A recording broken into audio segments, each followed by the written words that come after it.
What's good, guys? It's Ray J back with another video. And this one wants to break down what's going on with Tesla stock, why Tesla stock is getting this breakout right here, what helps to fuel this rally, and also what's going on with the overall market. Before I break things down, let me just mention a couple of things. I am personally not a financial planner, so take nothing I say as financial advice. And don't forget about the Weeble link. The offer ends very soon. Deposit $500 and you're guaranteed 20 free stocks. All right, so looking at Tesla, we got this nice breakout right here from this flag. You can see Tesla's trying to push up nicely, getting very close to 200. We're currently around 198 a share, just a little bit under that, but overall it's still holding up nicely. The question is, what caused this to happen? What's going on with Tesla? What should we be watching for? So first and foremost, there's a test that was conducted. This article just came out in the morning that Tesla has been able to drive through water in the first real world wade mode test, and that's very, very important. Basically, Tesla Cybertrucks are able to actually drive through water, and this is something that Elon Musk said. Musk said, and I quote, that the Cybertruck is going to be waterproof enough to serve briefly as a boat, so it could cross rivers, lakes, and even seas that are not too choppy. However, even though that was the claim that was made, I do want to call out that the Cybertruck is actually recommended to only go into water that's about 2 feet and 7 inches deep at the most. It is possible to put this in deeper water, but that's at your own risk, according to Tesla's warnings. And this is what wade mode is for. So it's actually very interesting. It could take up to 10 minutes to pressurize the battery pack, and it lasts about 30 minutes. And it doesn't recommend going past, once again, 2 feet and 7 inches of water. But still, you could drive this in the water.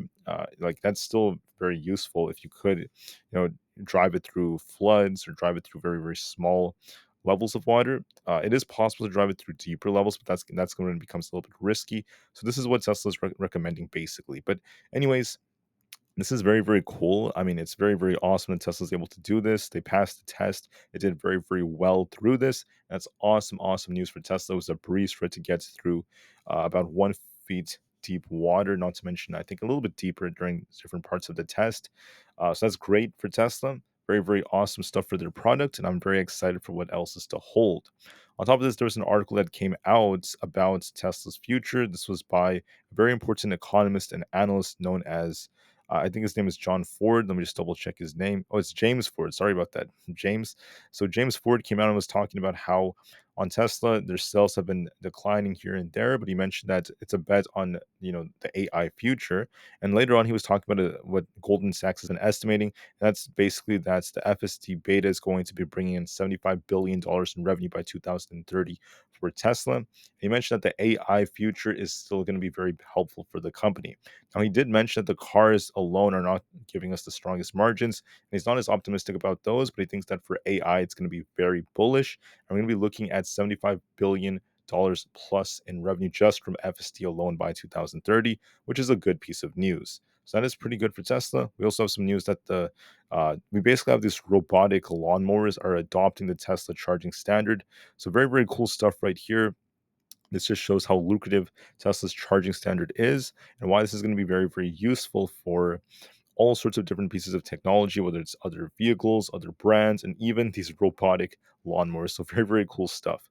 Now the question is, what is Tesla doing? Watch 198 is one resistance level. If we break this, 200 is the next critical level of resistance. For support, if we lose 198 to 197.5, watch it come all the way down to 195, followed by 192. Overall, Tesla's holding up quite nicely. We're going to be watching to see how well this could hold up. But don't forget, later on at 2 p.m., we have the FOMC minutes that could affect where Tesla ends up going. So just be careful at 2 p.m. Eastern Standard Time.